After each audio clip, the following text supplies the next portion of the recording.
Parazados. Resate ele conta parade. Randi ituloko parade gestaria. Radeke souteleko parakate. Toujours dans cette atmosphère, tu peux continuer à parler à ton Père. Tu peux continuer à parler à ton Père. Radefatos. Ratataka parakataha. Tu peux lui dire, ne me laisse pas retourner tel que je suis venu. Ratosko parakata. S'il est vrai ce que tu as déclaré dans ta parole, que venez à moi, vous tous qui êtes chargés, fatigués, je vous donnerai du repos. Seigneur, que je trouve du repos ce soir. Que je trouve du repos dans ta présence ce soir. Que je trouve du repos pour mon âme dans ta présence ce soir. Que je trouve gain de cause dans ta présence ce soir. Que je trouve la solution dans ta présence ce soir. Ratos telecompe, peravivito satelakita, ereclestoria parando, meraclito rable parea.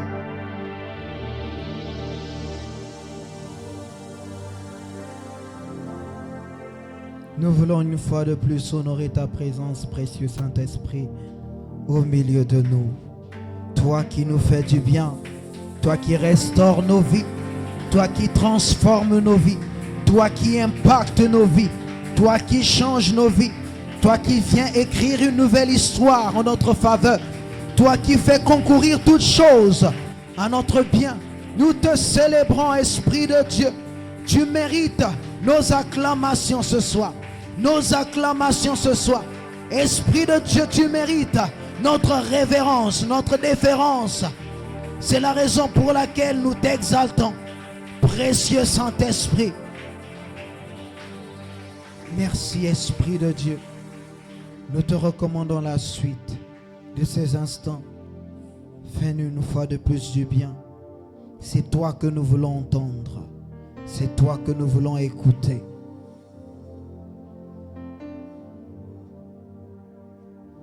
Que ta vie nous impacte une fois de plus ce soir.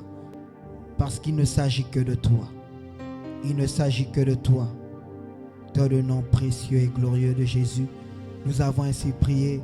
Est-ce que nous pouvons acclamer pour notre Seigneur Jésus?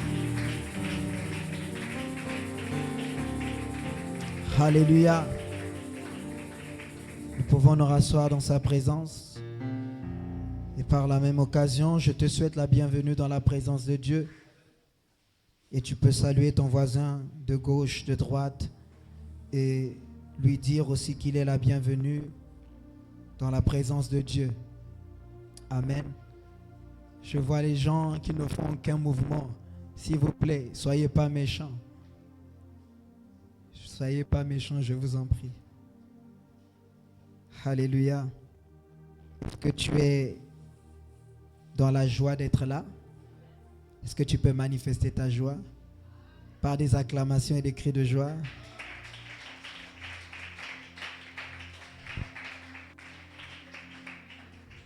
Amen. Tout comme vous, je suis dans la joie et je suis tellement conscient que c'est un privilège d'être là dans la présence de Dieu, parce que je sais que quand on vient dans sa présence, Dieu a toujours quelque chose en réserve pour nous. Est-ce que tu peux dire à ton voisin que Dieu a quelque chose en réserve pour toi? Vous-même, vous savez de quoi je parle.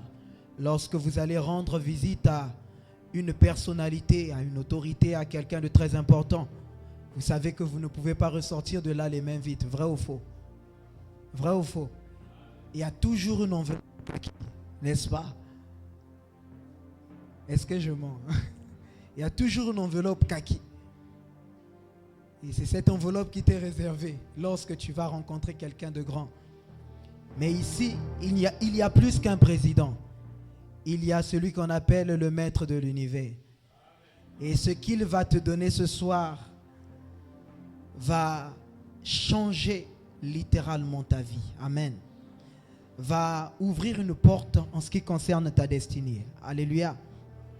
Alors, nous sommes toujours en train de suivre notre canevas. Nous parlons toujours de consécration. Et en ce jour, nous avons un objectif à atteindre.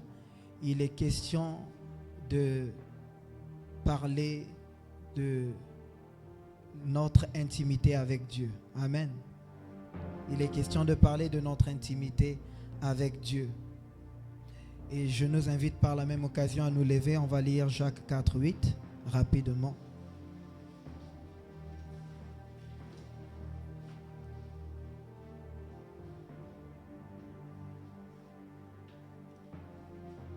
Jacques 4, 8. Certaines personnes qui doivent être encore dans l'Ancien Testament en train de chercher Jacques. Regarde ton voisin s'il te plaît. Si tu le vois dans l'Ancien Testament, je t'autorise à le gifler. Fils de docteur et fille de docteur, Jacques dans l'Ancien Testament, c'est un crime. C'est un crime spirituel. Tu mérites d'être incarcéré. Jacques 4, 8. Je vais lire. Approchez-vous de Dieu et il s'approchera de vous. Nettoyez vos mains, pécheurs. Purifiez vos cœurs, hommes irrésolus. Amen. Est-ce qu'on peut se rasseoir dans la présence de Dieu? Alors, étant donné que nous parlons d'intimité avec Dieu, je voudrais ce soir nous montrer la nécessité, l'importance d'être un ami de Dieu. Alléluia. Je viens t'informer qu'il est possible d'être un ami de Dieu. Et la Bible regorge de beaucoup d'exemples, de beaucoup de personnes qui ont été des amis de Dieu. Alléluia. Et Paul pouvait nous faire comprendre que si ces choses ont été écrites, c'est simplement pour nous servir d'exemple. C'est pour te dire que si quelqu'un dans l'ancienne alliance a été capable d'être un ami de Dieu, à combien plus forte raison toi qui jouis de la nouvelle alliance? Il est possible que toi aussi tu deviennes un ami de Dieu. Parce que quand on parle d'intimité, il est question de se nouer d'amitié avec Dieu. Alléluia. Il est question d'être un ami de Dieu. C'est pour te dire que tout le monde, nous ne sommes pas la même chose à l'église. Il y a certains qui sont des amis de Dieu. Et méfiez-vous de ceux qui sont amis de Dieu. Et pour devenir cet ami de Dieu, il faut développer cette communion, il faut développer cette intimité avec Dieu. Et dans le verset que nous venons de lire, l'apôtre Jacques est en train de nous montrer l'une des clés justement pour développer cette intimité, pour te permettre à ton niveau d'être un ami de Dieu. C'est la bonne nouvelle que j'ai à t'apporter, que j'ai à t'annoncer ce soir. C'est que tu peux devenir toi aussi un ami de Dieu, à l'instar d'Abraham, à l'instar de David, ceux que tu connais. Tu peux toi aussi inscrire ton nom dans la liste des amis de Dieu. Et je sais que à partir de ce soir, cela sera ton partage alors que tu quitteras ces lieux. Amen. Si tu me donnes un bon amen, cela est ton partage. L'apôtre Jacques dit ceci. Approchez-vous de Dieu. Je vais m'arrêter là. Parce que la clé qui nous communique réside dans ce verbe. Approchez-vous de Dieu. Alléluia. Quiconque aspire à devenir un ami de Dieu, quiconque voudrait être l'ami de Dieu ou développer sa communion avec Dieu, développer son intimité avec Dieu, aller un peu plus en profondeur avec Dieu, doit s'approcher de Dieu. S'approcher de Dieu veut dire désirer sa présence, veut dire aimer sa présence, veut dire rechercher sa présence en tout temps, en toutes circonstances. Alléluia. Est-ce que je parle à quelqu'un? Mais la tragédie est que de nos jours, nous avons fait de Dieu un pompier. Je m'explique. On ne désire que Dieu lorsqu'on se trouve dans les problèmes. On ne recherche que la présence de Dieu lorsqu'on est dans les situations compliquées. Oui, tu vas voir quelqu'un venir en retraite. Mais quand tu vas lui poser la raison pour laquelle il est en retraite, il va te dire que dans mon foyer ça chauffe. N'est-ce pas?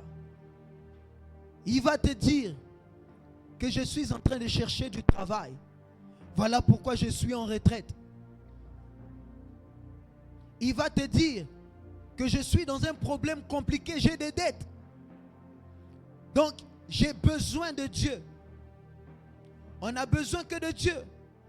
Lorsqu'on désire obtenir certaines choses, on a une certaine image de Dieu, que c'est un papa Noël.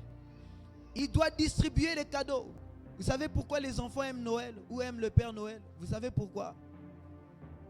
Vous tous, vous avez déjà été des enfants comme moi. Vous savez exactement de quoi je parle.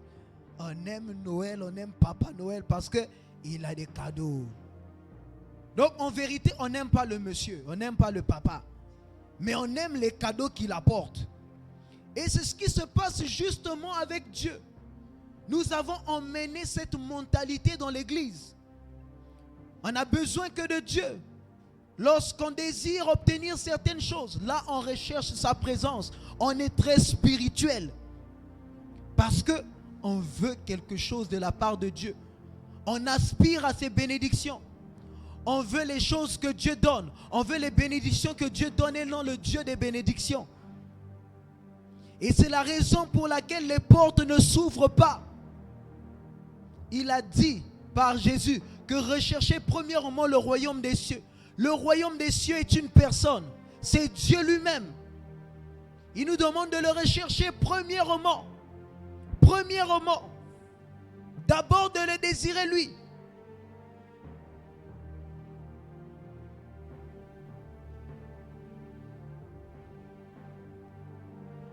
Premièrement, Dieu. C'est ce qu'il nous demande de faire.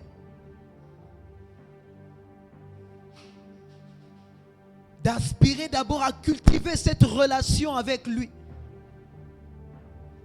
Cette intimité avec lui. Écoutez, Dieu veut faire de vous son ami. Dieu veut faire de toi son ami. Est-ce que tu le sais?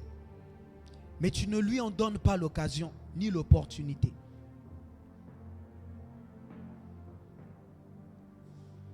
Parce que un ami, c'est celui avec qui on désire passer du temps. Des temps de qualité, des moments de qualité. C'est celui pour qui on apprécie la présence, la compagnie, vrai ou faux?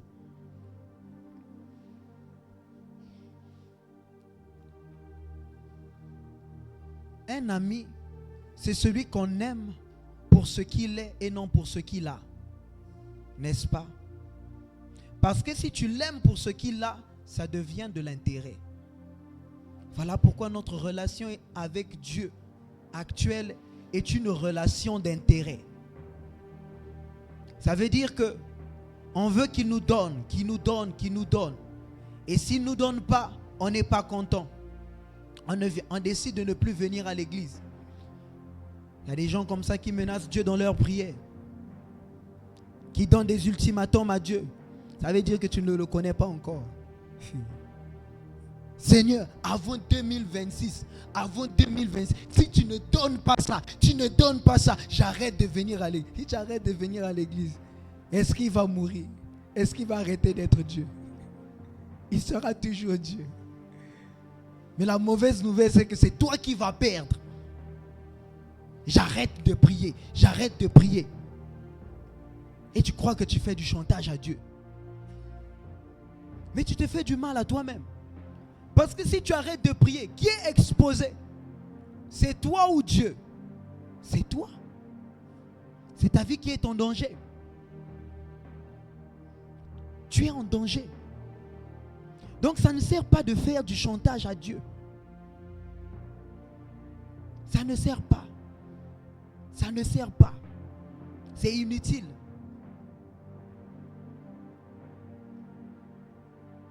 Dis à ton voisin, désire la présence de Dieu. Dis-le lui bien, désire la présence de Dieu. Pour désirer sa présence, il faut l'aimer. Amen. Parce que si tu n'aimes pas quelqu'un, tu ne peux pas désirer sa compagnie, vrai ou faux? Est-ce que tu peux être en compagnie de quelqu'un que tu n'aimes pas? Est-ce que tu peux vouloir sentir quelqu'un que tu n'aimes pas? Non. Tout commence par l'amour. Et je suis venu te dire, comme Jacques, le secret pour que cet amour se forme dans ton cœur, c'est justement apprendre à aller dans sa présence.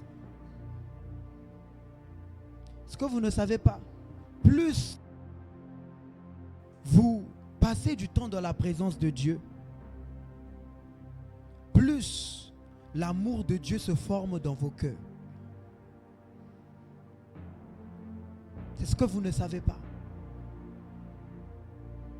Plus tu passes du temps dans la présence de Dieu, plus l'amour de Dieu prend racine dans ton cœur. Plus l'amour de Dieu grandit dans ton cœur. Moins tu passes du temps dans sa présence, cet amour vis-à-vis de lui diminue. C'est la raison pour laquelle tu dois cultiver cette soif. Tu dois développer cette soif. Parce que c'est ce qui te conduira à être un ami de Dieu. C'est ce qui te conduira à être quelqu'un de spécial pour Dieu. C'est ce qui te conduira à être quelqu'un de mis à part pour Dieu.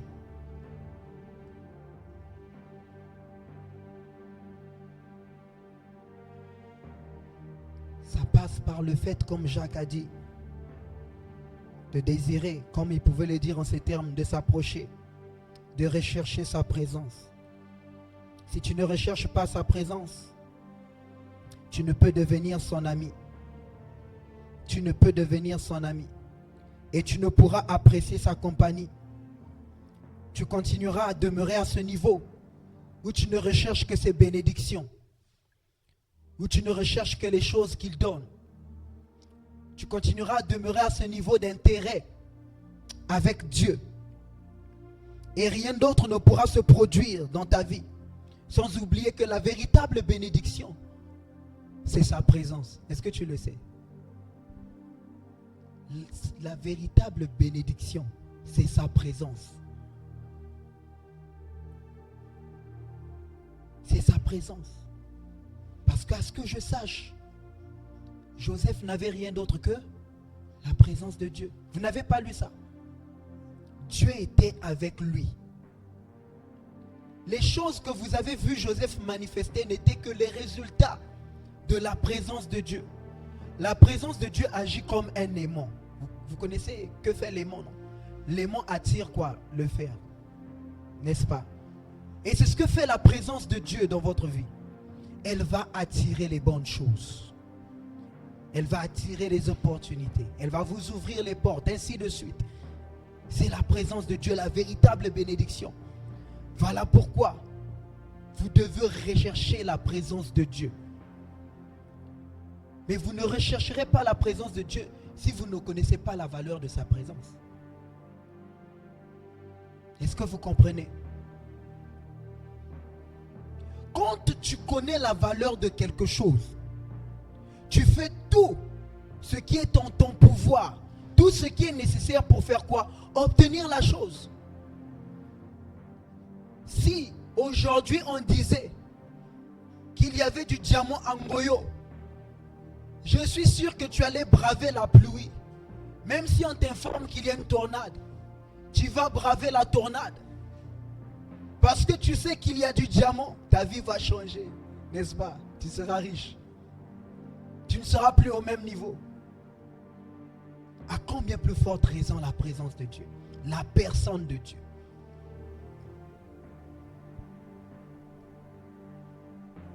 C'est parce que nous ne réalisons pas encore sa valeur. Paul pouvait dire ceci, que je considère toutes choses comme étant de la boue à cause de l'excellence de la connaissance de Jésus. Ça veut dire qu'il connaissait tellement Dieu que plus rien n'avait de l'importance à ses yeux, plus rien n'avait de la valeur à ses yeux. Plus rien, sauf Dieu. Dieu était devenu son ami. Alléluia.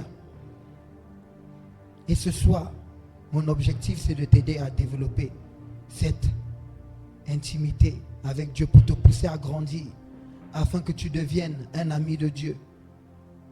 Parce que, en réalité, dans notre croissance spirituelle, dans notre marche chrétienne, dans notre spiritualité christique, il y a 3 niveaux.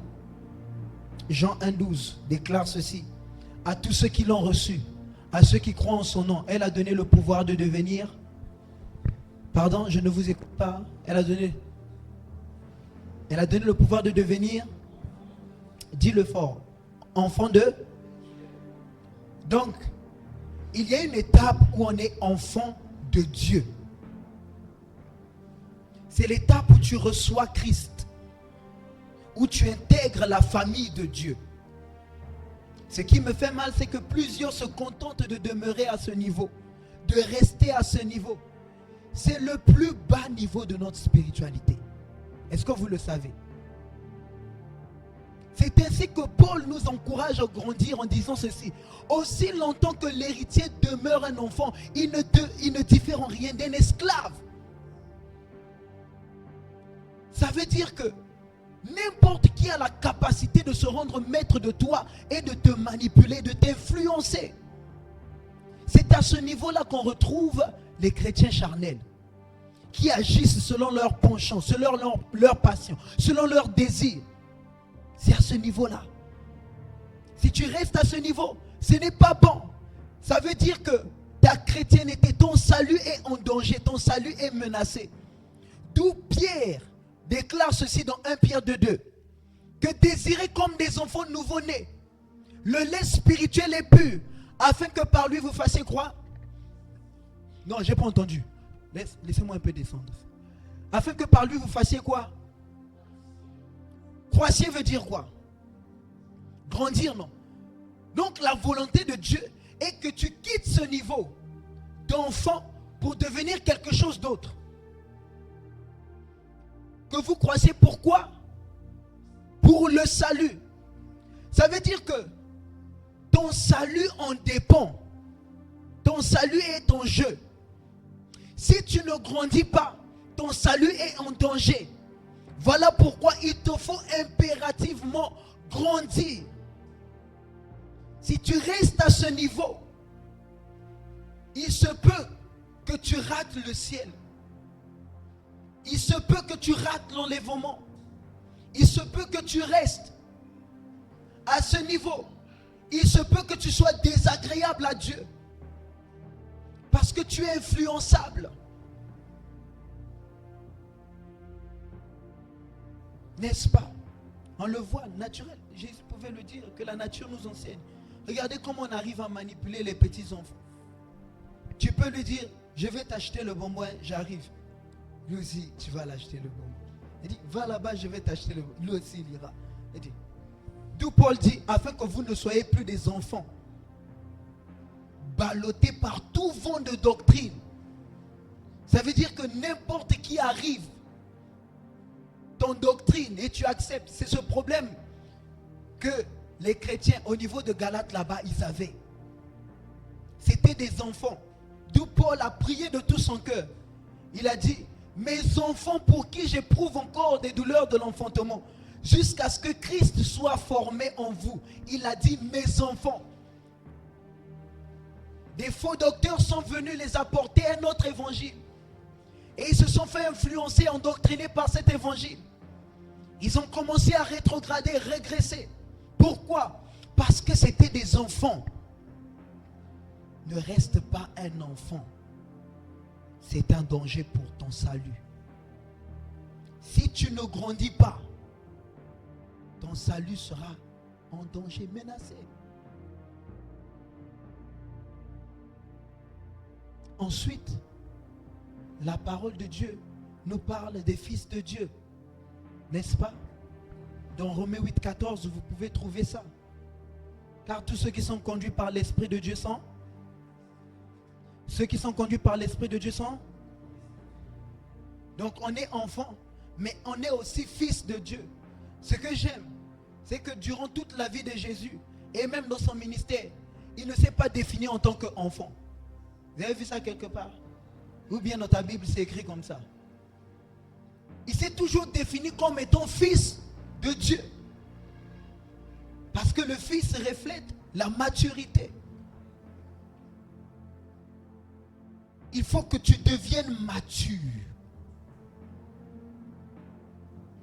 On reconnaît un fils par le sens des responsabilités, le sens du devoir. Ce n'est plus Dieu qui donne, c'est lui qui commence à offrir à Dieu. C'est lui qui commence à donner à Dieu. C'est lui qui commence à être au service du Seigneur. C'est ça un fils. Mais un enfant a toujours la main tendue. Donne-moi, donne-moi, donne-moi et donne-moi. Si tu veux savoir si tu es un enfant ou un fils, il faut regarder la qualité de tes prières. Observe bien la nature de tes prières. Si tu es au niveau de donne-moi Seigneur, donne-moi, Seigneur j'ai besoin, Seigneur donne, ça veut dire que tu es encore un enfant.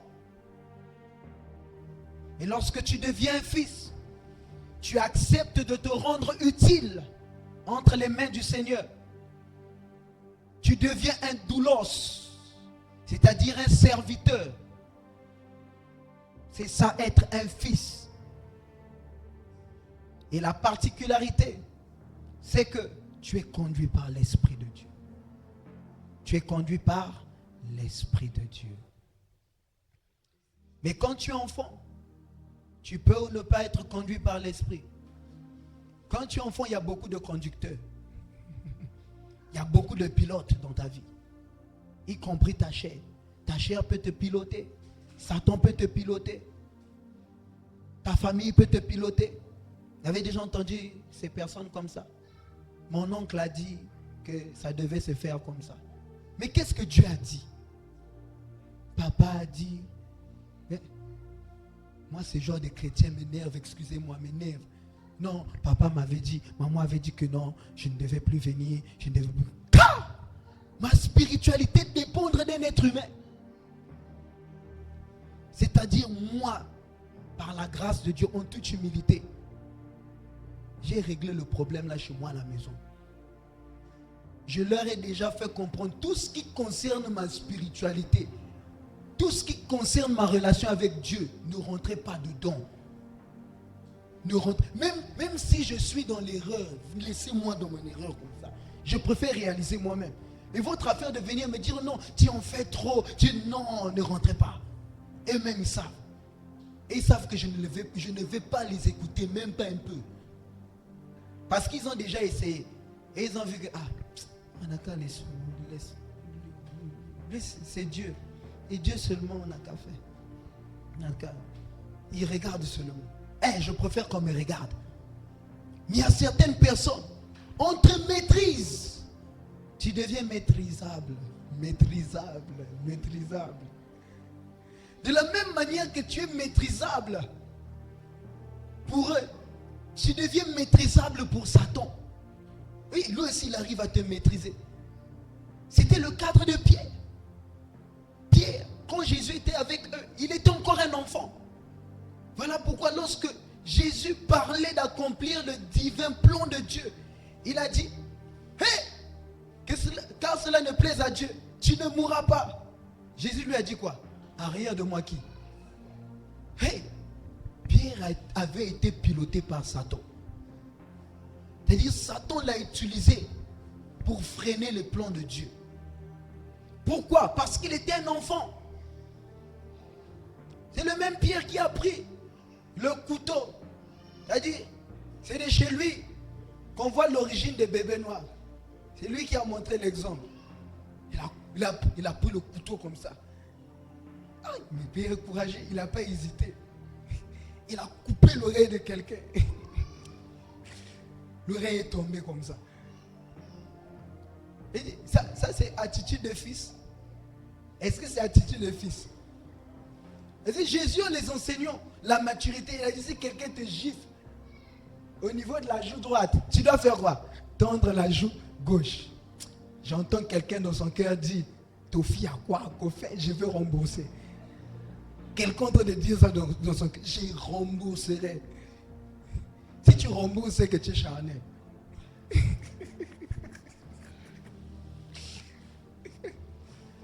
Oh, mais ce que Jésus enseignait, lui-même il a vécu. Quand on est venu le capturer, on l'a tapé. Est-ce qu'il a remboursé? Oh. Ou bien on ne lit pas la même Bible. Est-ce qu'il a remboursé? Il n'a pas remboursé. Il ne répondait même pas. Comme un agneau qu'on emmène à l'abattoir, il est parti. Mais il avait la possibilité de dégager le paouin. Il avait la possibilité, comme Élie, d'ordonner au feu de descendre et de les consumer. Mais il ne l'a pas fait. C'est ça la maturité. Vous savez pourquoi? Il a manifesté la tempérance. Oui, c'est un fruit de l'esprit. La tempérance, la maîtrise de soi. Mais si c'était toi, notre salut dépendait de toi, ce jour-là, pour être sauvé. Et je suis sûr jusqu'aujourd'hui, on serait en train d'attendre le salut de l'humanité. Jusqu'aujourd'hui, on serait en train d'attendre. Si ça ne dépendait que de toi. Parce que ce que tu allais faire le jour-là, Dieu allait être étonné. Il allait être étonné. Voilà pourquoi il n'a pas envoyé n'importe qui. Il a préféré envoyer son fils. Et si toi, il t'avait envoyé. Parce que la vérité, c'est que tu existais déjà depuis l'éternité. Tu existais déjà.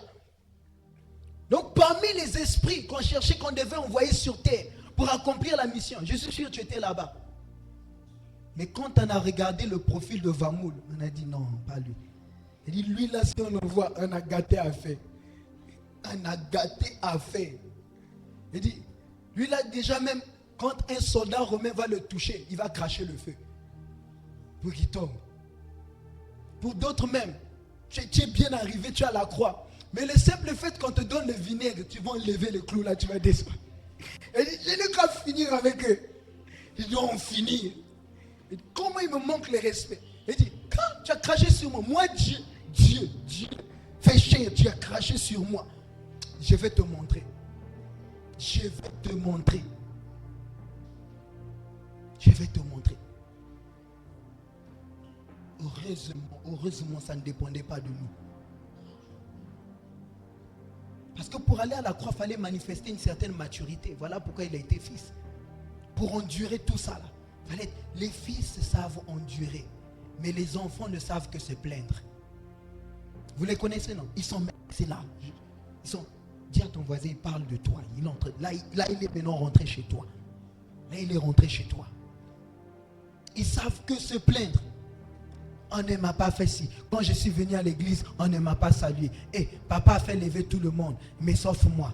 Quand je suis arrivé à l'église, papa ne m'a pas remarqué. J'ai vu comment il a salué sœur Intel, mais moi il ne m'a pas salué, donc je ne vais plus venir. N'est-ce pas? Ils sont ici. Ils sont ici. Ils sont ici. Non, le responsable là, lui ne me programme jamais.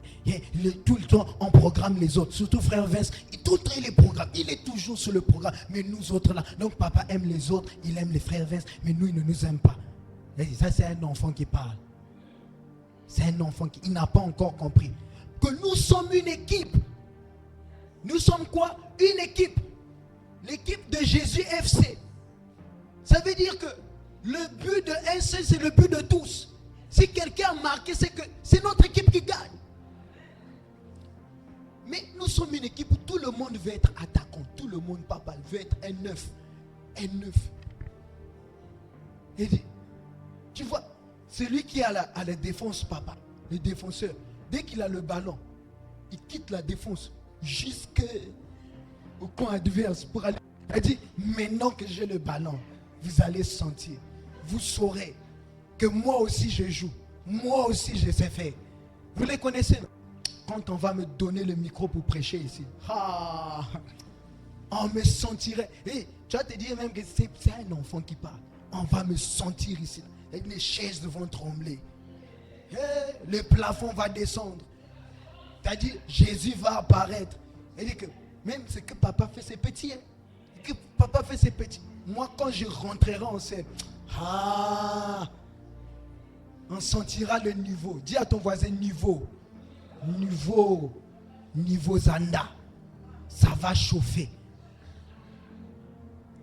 Mais gloire à Dieu, ils ne sont jamais programmés.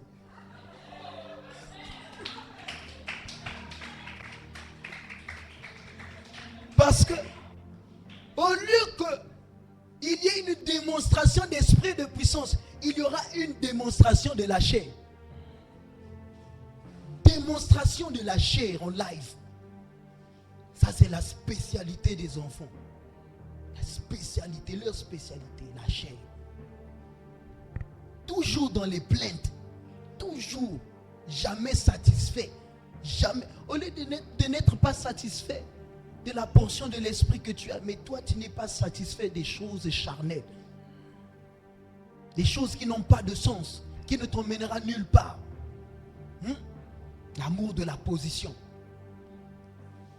Faut qu'on me voie. Faut qu'on me voie.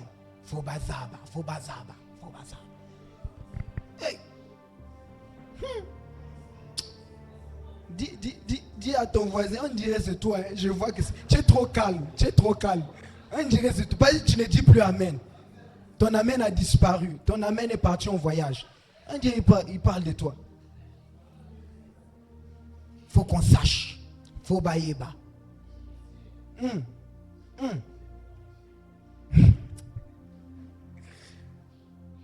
N'est-ce pas? Et puis quand on dit, pour le groupe de louanges là, moi on ne m'a pas pour. Normalement, ça fait 3 semaines. Les autres ne font que faire. Ils font que chantent. Moi je ne chante pas. Aïe. Mais ils chantent. Le Saint-Esprit se manifeste. N'est-ce pas là déjà le plus important? Ou bien, mais le fait que tu insistes que toi tu chantes montre que tu es un enfant, c'est-à-dire que la chair t'anime. Pourquoi faudrait-il que tu chantes? Pourquoi?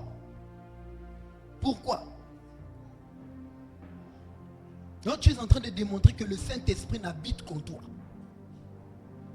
Le Saint-Esprit ne se manifeste que chez toi. Et il y a d'autres même qui disent ça. Non, aujourd'hui là vraiment, quand Sœur Chancel a chanté, c'était pas ça. C'est pas ça. Tu as remarqué, non, moi c'est pas ça. Mais attends, tu vas voir. Moi quand je vais venir là, tu vas voir. Moi quand je vais venir chanter, tu vas comprendre. Vous allez voir différence de niveau. Vous allez sentir. Les onctiomètres, je les appelle ça. Les onctiomètres. Les onctiomètres. Ce qui détermine le niveau d'onction. De l'atmosphère de la salle, de la vie de quelqu'un. C'est eux là. Les onctiomètres. Il dit que non, il n'y avait pas l'onction. Il n'y avait pas. Il dit, en attendant, toi-même, tu n'as qu'à passer ici. Tu n'as qu'à passer ici pour dire qu'il n'y a pas onction. Gare à toi, gare à toi. Gare à toi si c'est froid. Gare à toi.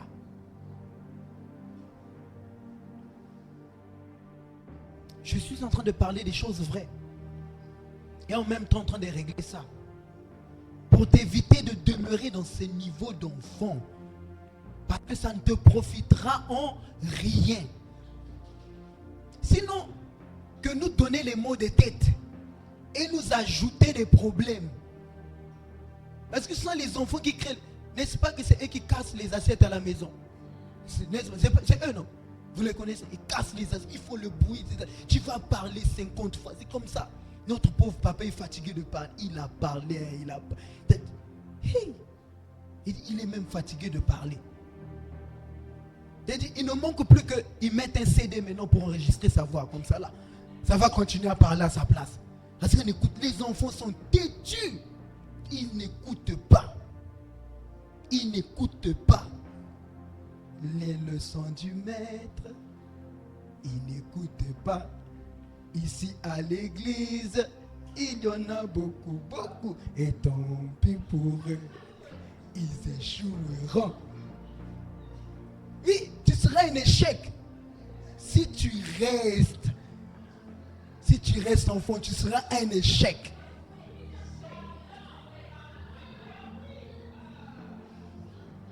Les leçons du maître, ils n'écoutent pas. Les leçons de Dieu, ils n'écoutent pas, ils ne comprennent pas. Ils ne comprennent pas. T'as dit, à l'école, tu ne comprends pas. Même à l'église, tu ne vas pas comprendre, s'il te plaît. S'il te plaît, s'il te plaît. Tu es en train de vouloir échouer. Même à l'église, tu veux échouer. Est-ce que c'est normal? Dieu peut te sauver, te rattraper un peu. Mais même ici, tu veux échouer. Hey! Non. Elle dit, pour toi, si tu restes, on va organiser un service de délivrance. On va acheter un fût d'huile, un tonneau d'huile. On va te plonger à l'intérieur. Mais non, si après ça, tu ne changes pas, c'est-à-dire que pour toi, ton cas là, il n'y a plus rien à faire. Elle dit, je suis sûr, on t'a déjà même imposé les pieds, mais seulement tu ne changes pas. S'il te plaît, deviens un fils. Dis à ton voisin, deviens un fils. Un fils sait alléger la tâche. Il allège la tâche. Il prend sur lui le fardeau du Père. N'est-ce pas? N'est-ce pas? J'ai l'impression que tu n'es pas content du message. Mais la bonne nouvelle, c'est que je vais continuer à te prêcher. Même si tu n'es pas content. Tant que Dieu est content de moi, je vais sortir ça. Et pour ton bien.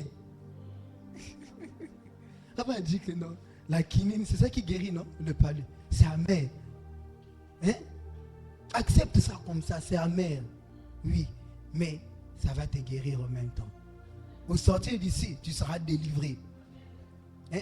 Aujourd'hui, la personne ne va t'imposer les mains. Ce que je dis, c'est ta délivrance une fois pour toutes. Mais non, si tu n'es pas délivré, elle dit pour toi là, il n'y a plus rien à faire. Il n'y a plus rien à faire. On parle de fils. Fils, deviens fils. Pour manifester la maturité, le caractère du Père. Pour être ce serviteur que Dieu attend de toi. Les fils sont des doulos. Ils excellent dans l'obéissance. Parce que pour être conduit par l'Esprit de Dieu, papa, il faut savoir obéir au Saint-Esprit. Parce que si tu ne sais pas lui obéir, tu ne pourras pas être conduit ni influencé par lui. N'est-ce pas? Amen. Et pour ta gouverne, je voudrais t'informer que même étant fils, ce n'est pas le last. Il y a encore un autre niveau. Dis avec moi, il y a encore un autre niveau. Il y a maintenant ce qu'on appelle les amis de Dieu. Ce que j'étais en train de vous dire au départ. Il faut que tu quittes l'étape de fils pour devenir un ami de Dieu. Dans Jean 15, 15, Jésus le dit, que je ne vous appelle plus serviteurs, Zoé. Les serviteurs, ce sont les modèles des fils. Je ne vous appelle plus serviteurs. Parce que le serviteur ne sait pas ce que le maître fait. Ça veut dire que si tu demeures fils, c'est bien. Mais il faut chercher l'excellence. Il faut chercher ce qu'il y a de mieux. Si tu demeures fils, il y a certains niveaux dans lesquels tu ne pourras pas naviguer. Il y a certaines choses que Dieu ne pourra pas faire avec toi. Il y aura toujours une limite. Et il y a certains secrets que Dieu ne pourra pas te confier. Certains mystères auxquels tu n'auras pas accès. C'est ce qu'il est en train de dire. Le serviteur ne connaît pas ce que son maître fait. Mais vous, vous connaissez. Voilà pourquoi je vous appelle amis. Ils ont reçu une promotion à cause de la proximité qu'ils avaient. Parce que la proximité te donne la possibilité de connaître des choses. N'est-ce pas? Donc, en plus d'être fils, Dieu veut que tu sois un ami. En plus d'être fils, Dieu veut que tu deviennes un ami.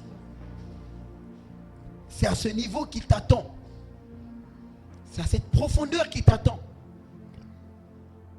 Et j'aimerais te dire qu'il y a plusieurs privilèges au fait d'être un ami de Dieu. Plusieurs privilèges. Plusieurs privilèges. L'un des privilèges, vous pouvez le trouver dans Genèse 18. Écoutez un peu ce que Dieu dit. Écoutez un peu ce que Dieu dit. Il dit ceci. Cacherai-je à Abraham ce que je vais faire? Est-ce que quelqu'un comprend la profondeur de cette phrase? Il dit, cacherai-je à Abraham ce que je vais faire? Dieu a un projet. Dieu a un plan. Et il dit, je ne peux pas le cacher à Abraham. Non, je n'arriverai pas. Pourquoi?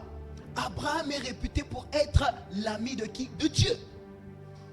Quand tu deviens un ami de Dieu, Dieu te révèle des choses Et si Dieu n'arrive pas à te révéler des choses, à te confier des secrets, ça veut dire que tu n'as pas encore franchi cette dimension. Mais il faut que tu la recherches pour aller à un autre niveau avec Dieu. C'est ce qui s'est passé avec Abraham. Est-ce que Dieu avait forcément besoin de le dire à Abraham? Je ne pense pas. C'est quelque chose qui concernait une autre ville. Il voulait détruire Sodome et Gomorrhe. Donc c'est-à-dire que ça ne concernait en rien Abraham. Mais quand même, à cause de la proximité, à cause du lien qu'ils ont, l'alliance, à cause de cette relation, de cette communion, Dieu se décide de ne rien cacher à Abraham. Et quand tu deviens un ami de Dieu, Dieu se décide de ne rien te cacher, rien. Rien. Mais aujourd'hui, regarde, la plupart des choses qui concernent ta famille, tu les apprends par d'autres personnes. Il faut que Dieu passe par un prophète extérieur pour venir te prophétiser ça. C'est-à-dire, ça c'est un message. Il ne faut pas être content. Tu vois, il y a d'autres personnes qui sont contentes. Ah, j'ai rencontré quelqu'un, il m'a dit, si Dieu lui a dit ça, toi tu étais où? C'est-à-dire, quand il t'a cherché pour te communiquer ces choses, tu n'étais pas là. Tu étais absent, tu étais distrait. Parce qu'un ami, c'est celui qui est constamment dans la présence. C'est-à-dire que quand Dieu veut parler, il te chuchote à l'oreille. Mais comme tu n'es pas dans sa compagnie, qu'est-ce qui se passe? Parce qu'il t'aime, il est obligé de prendre quelqu'un de l'extérieur pour venir te donner cette information. Il ne faut pas être content. Il y a des gens qui sont contents, ça les arrange. Oh non, quelqu'un m'a prophétisé. Mais toi, tu étais où? Tu étais où? C'est un échec. C'est un échec. Tu ne peux pas être là. Et la plupart des choses qui concernent même ta vie, c'est d'autres personnes qui te les prophétisent. C'est pas normal. Quand on est un ami de Dieu, on a tous la capacité ou le potentiel de naviguer dans le prophétique. C'est ça l'avantage. Quand tu deviens un ami de Dieu, tu deviens automatiquement prophétique. Automatiquement, naturellement prophétique. Il y a de ceux même qui sont plus prophétiques que les prophètes. Parce que, écoutez, être prophète, c'est un office, c'est un service. Est-ce que vous comprenez? Mais si dans ton office, dans ton service, dans ton ministère, tu n'entretiens pas cette relation, ça veut dire qu'il y a des choses dont tu seras privé de Dieu. Tu seras déconnecté. Donc ce n'est pas juste une affaire d'être pasteur où il y a pasteur et il y a pasteur. Est-ce que vous comprenez? Il y a pasteur et il y a pasteur. Il y a des pasteurs qui sont des intimes de Dieu, qui sont des amis de Dieu. Et il n'y a que des pasteurs. Et ils sont normaux. Ils sont contents d'être ordinaires. Ils sont contents. Michel était dans cette dimension. Tout le monde prophétisait le mensonge. Ils étaient combien? Près de 400. 450, vous imaginez. Et je vous en prie, s'il vous plaît, c'était des prophètes. Prophétiser du mensonge. Mais il n'y a qu'un seul qui avait assisté au conseil de Dieu. Il a dit, j'ai vu, il a assisté. Donc, quand Dieu faisait réunion, il était là. Quand tu es un ami de Dieu, quand Dieu fait conseil, tu es là. Permettez-moi d'exabuser. Tu deviens la 4e personne de la Trinité. Tu deviens la 4e personne à assister au conseil de Dieu. C'est-à-dire, Dieu prend des décisions et il t'associe, il te fait participer. Quand tu es un ami, il te fait participer. Michée était le seul parmi tous les autres prophètes à être connecté à la véritable source. Pourquoi était-il connecté à la véritable source? Parce qu'en plus d'être prophète comme les autres, lui, il était un ami de Dieu. Est-ce que vous comprenez? Quand tu es un ami de Dieu, tu as un plus. Et les gens vont le constater qu'il y a un plus sur toi. Hein? Il y a un plus dans ta vie. Il y a un ajout. C'est le fait d'être un ami de Dieu.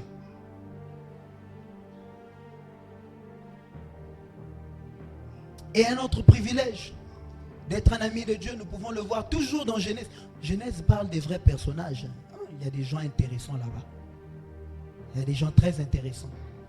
Dans Genèse 5, on parle d'un homme dénommé Enoch. Vous avez entendu parler de lui? N'est-ce pas? Ceux qui ne lisent pas leur Bible ne savent pas de qui je parle. Enoch. La Bible dit que Laissez venir à moi les petits-enfants. Le royaume des cieux est à eux. Il a vu le royaume des cieux ici.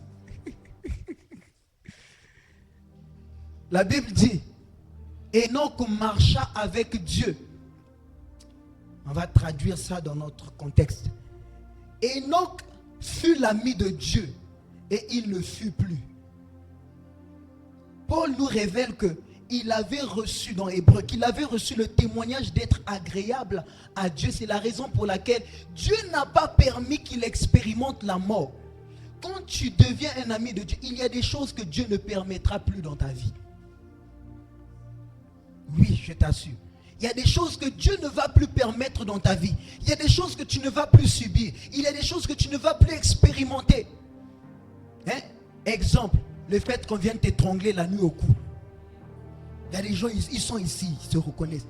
La nuit, tu es allongé. Tu dors tranquillement sur ton mat et quelqu'un est venu t'étrangler. Je sais, non, il a traversé, il a quitté depuis chez lui là pour venir t'étrangler.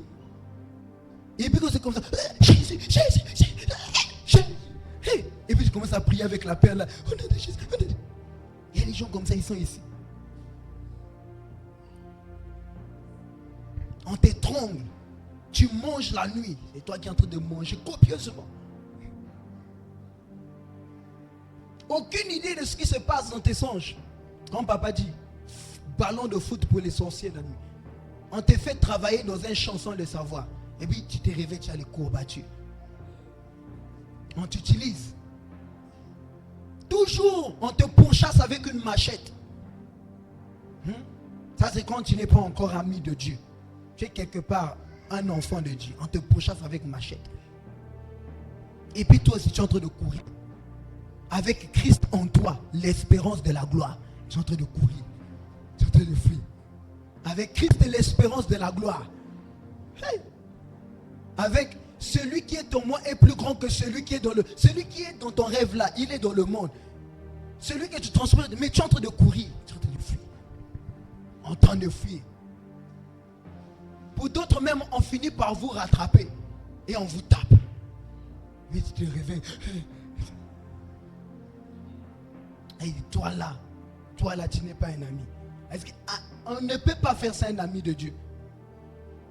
Par quel chemin il va rentrer chez moi pour venir m'étrangler? Il dit, ça c'est le coup de Jésus, ça c'est le coup. Tu peux étrangler Dieu. Qui peut étrangler Dieu? Hein? Il n'existe pas. Et il dit que si toi on t'étrangle, même ta conversion est un problème. Et toi tu as Dieu, on t'étrangle. Donc Dieu en toi, on est en train de t'étrangler. Mais ça c'est grave.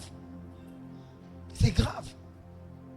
On ne peut pas faire ça à un ami de Dieu. Voilà pourquoi je vous dis qu'il y a des choses qui vont disparaître de vos vies. Phénomène de mari de nuit, femme de nuit. Vous n'allez plus voir ça.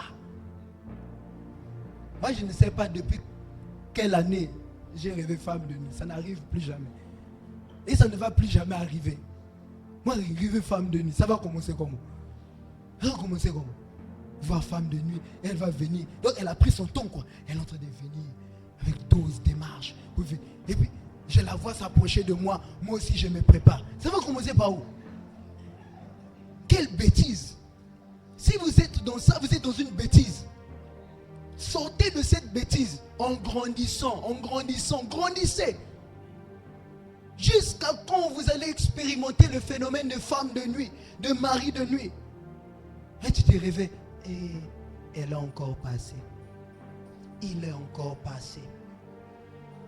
Donc tu acceptes qu'un esprit vienne te tripoter le soir.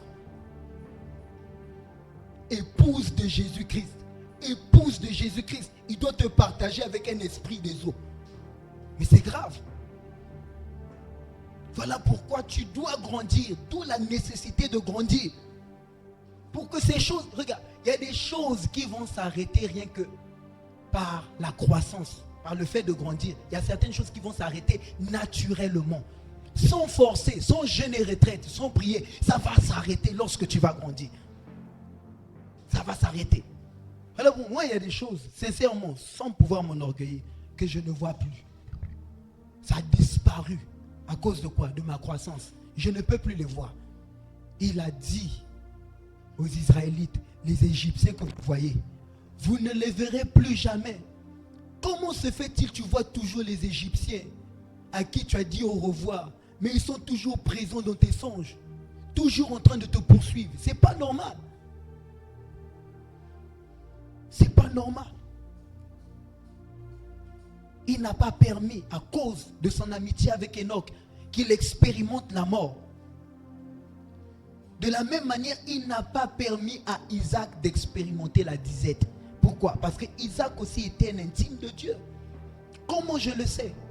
Lorsque Laban poursuivait Jacob, à cause de ces dieux que sa femme Rachel avait dérobés, quand il ne les a pas trouvés, voici comment Jacob le répond. Il dit que si je n'eusse pas eu pour moi le Dieu de mon père, le Dieu d'Abraham, celui que craint Isaac. C'est-à-dire Jacob a passé toute sa vie à observer son père et il a constaté que son père était un ami de Dieu. Parce que son père, c'est quelqu'un qui cultivait cette communion avec Dieu. Parce que Psaume nous déclare que l'amitié de l'Éternel est pour ceux qui le craignent. Si Isaac craignait Dieu, ça veut dire que c'était un ami de Dieu. Et Jacob le savait fort bien. Et c'est ce qu'il avait hérité de son père. Jacob était un homme très spirituel. Il n'y a qu'à voir la qualité des visions qu'il recevait. Et il n'y a pas un homme comme lui qui a bâti autant d'autels à Dieu comme Jacob. C'est pour dire que c'était quelqu'un de très spirituel. Très spirituel. Mais d'où a-t-il tiré la source de sa spiritualité? Mais de son père, il a reçu comme héritage. D'où lui aussi, il était devenu un intime de Dieu. Alléluia.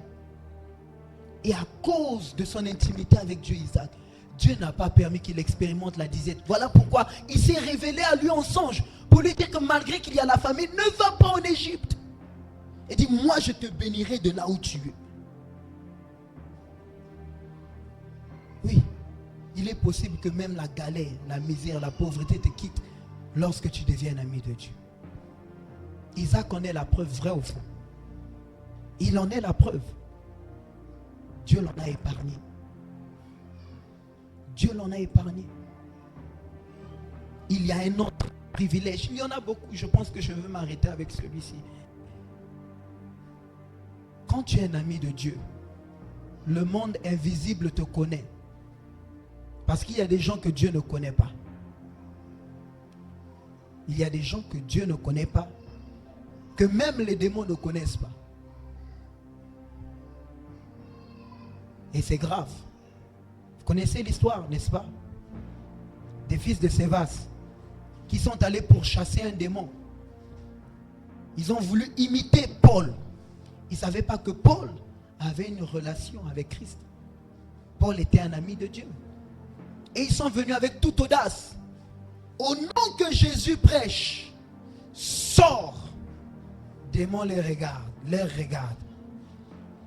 Il commence maintenant à leur faire une petite histoire. Et vous savez, Jésus dont vous avez parlé là, on le connaît. Paul dont vous avez parlé, on le connaît. Mais vous, on ne vous connaît pas. C'est grave. Même les démons ne te connaissent pas. Satan ne te connaît. C'est-à-dire que tu n'es même pas important, quoi.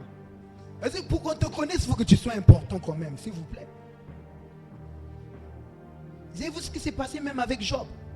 Dieu rend témoignage de Job parce qu'il le connaissait. Il n'y avait pas que Dieu qui le connaissait. Même Satan le connaissait. Parce que Satan a contesté. Il a dit que hey Job, tu parles de lui, c'est parce que tu l'as béni. Et en plus, tu l'as protégé. Voilà pourquoi. Ça veut dire que Satan a essayé de le toucher, mais n'a pas pu.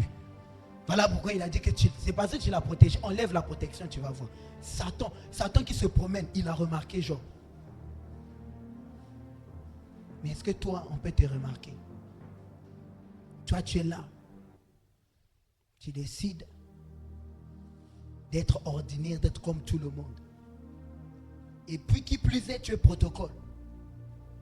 Après ça, tu vas venir tenir les gens qui manifestent.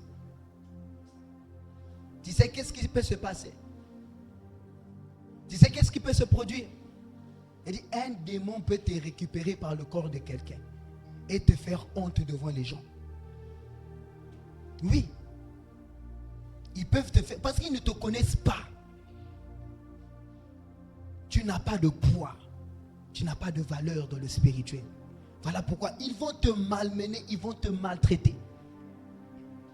Je donne toujours ce témoignage, c'est pour nous servir d'exemple. Je vais terminer par là. On a un frère, on avait un frère. Bon, on a un frère, il est toujours vivant. Un frère, José Carmelo, c'est un Guinéen, un Équato-Guinéen. Le frère, et je vous assure, il n'avait pas n'importe quelle position à Maman Parti. Il était protocole pastoral. C'est-à-dire derrière notre pasteur. Derrière. Donc quand le pasteur faisait le mouvement, lui aussi fait le mouvement et part. Il ne faut pas les voir, hein. Les protocoles pasteurs, vous allez dire, ah, quelqu'un est spirituel. Je vous assure, ça c'est la sommation. La sommation. Protocole pastoral. Mais le jour-là, tous on a su ce qui se passait dans sa vie spirituelle. On a connu son niveau spirituel. C'est quelqu'un. Non, il arrivait avant le pasteur. Il était là, debout, toujours. Je ne sais pas en train de le critiquer. Je lui donne le debout devant la porte du pasteur. C'est-à-dire que, hey, que Dieu préserve nos pasteurs. Satan pouvait même passer par lui pour atteindre le pasteur. Mais c'est une porte. C'est une porte. Satan peut passer par lui. Mais il est là, à la porte.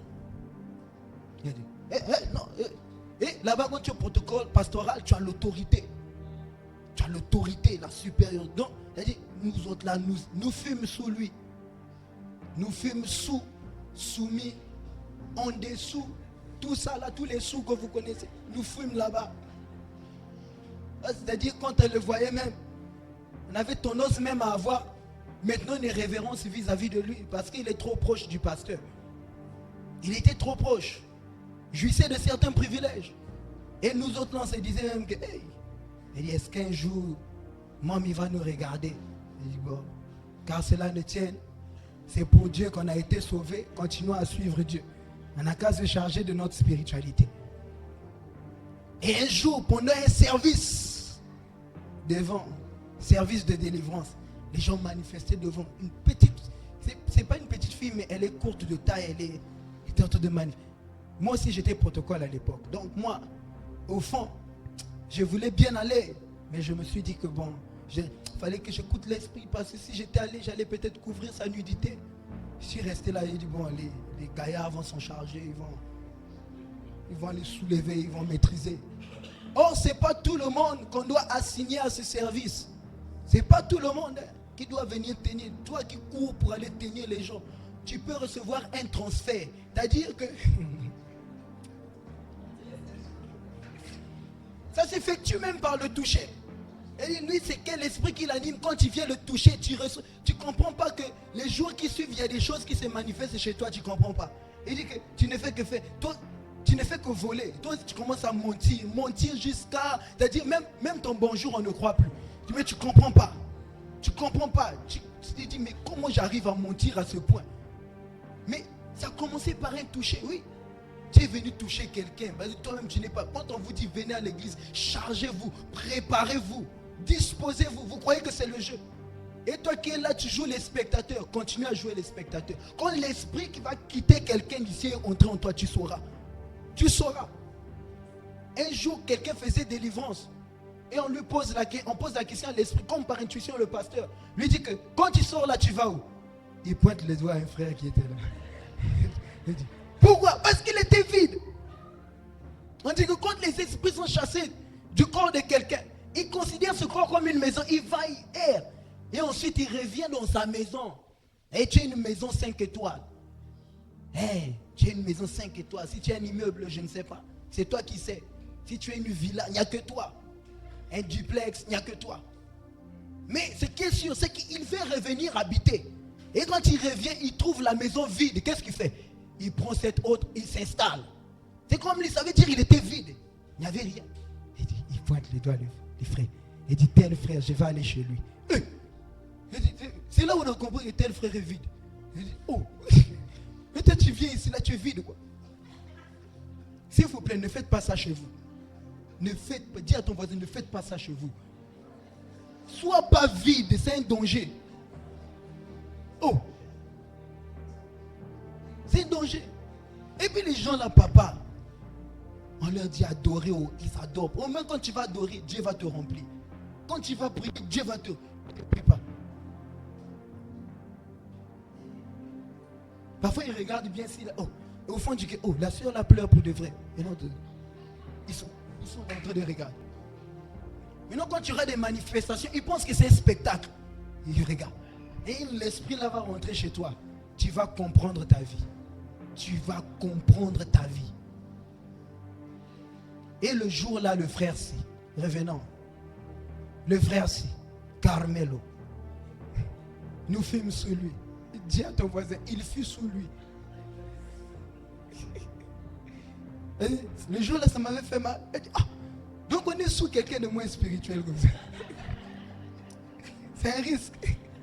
En plus, notre responsable de protocole, il est aussi l'un des responsables. Et nous sommes sous lui, mais c'est-à-dire que nous nous couvrons nous-mêmes finalement. Et c'est lui notre couverture. C'est chaud.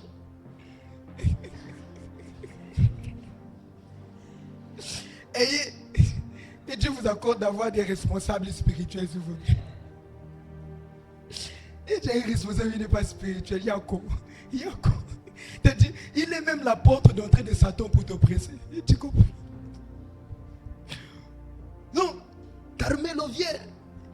Vous tenez la sœur. Et qui tient, la sœur se retourne comme une lionne. La suite de ce qui s'est passé, je vous épargne les détails. Elle a failli tuer le frère. Comme on portait des cravates.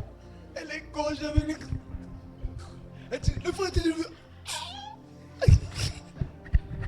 le frère a failli mourir sous nos yeux, étranglé. Les démons sont méchants, s'il vous plaît, grandissez.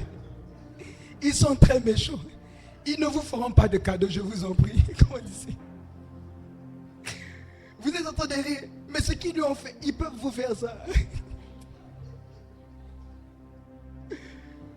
Et demandez-moi quoi encore. Plus tard, on nous appelle. C'est peut-être des mois après. On nous appelle. Moi, j'étais souvent avec un de nos responsables de cellule, le berger Claude. J'étais son adjoint. Donc, on a demandé d'emmener des gens vraiment qui manifestent un certain feu, tout ça. Il m'a dit, petit, il faut venir avec moi. Petit, viens. On va quelque part, on va prier pour quelqu'un. Il dit, bon, ok, d'accord, on va prier pour la maison. La personne dit qu'il voit les serpents à gauche, il voit les serpents à droite, il a peur de dormir. Demandez-moi, c'était qui? Le protocole pastoral. Quand je vis, je fus déçu. Davantage. Donc c'est lui qui voit serpent à gauche et serpent à droite. Et il a peur de dormir. Non, être bébé spirituel, c'est pas bien. C'est pas bien, grandissez. Ne soyez pas impressionnés par le nombre d'années de quelqu'un à l'église. Ne soyez pas impressionnés par la position de quelqu'un, même par ma position. Serviteur, Vince. Soyez pas impressionnés, je vous en prie. Soyez pas impressionnés. Ancien, soyez pas impressionnés. Les titres là, c'est rien. Ce qui doit vous impressionner, c'est la vie de l'esprit que je manifeste. C'est ça qui devrait vous impressionner. Si je ne manifeste pas ça, soyez pas impressionnés. Je fus déçu, je me suis dit, c'est ce qui arrive dans la vie de quelqu'un lorsqu'il refuse de grandir ou qu'il ne grandit pas. Malmené, maltraité par les esprits, les démons, à gauche, à droite. S'il vous plaît, grandissez. Grandissez, devenez des amis de Dieu. Et certaines choses ne seront plus votre partage. Lèvons-nous dans la présence de Dieu. Tu vas rapidement mettre la main sur ton cœur, nous allons prier.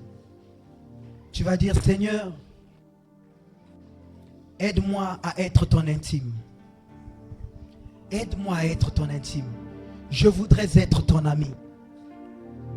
Ce soir, je te le demande.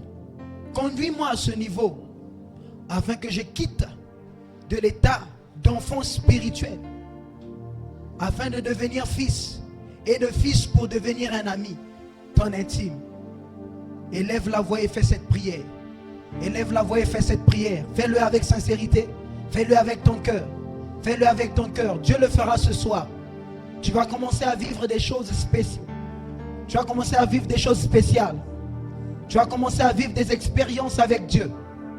Et ça va commencer dès ce soir si tu le fais avec ton cœur. Dieu va se révéler à toi. De la même manière qu'il a apparu à Salomon en songe, il va apparaître. Il va apparaître dans ta vie. Il va t'apparaître. Il va t'apparaître.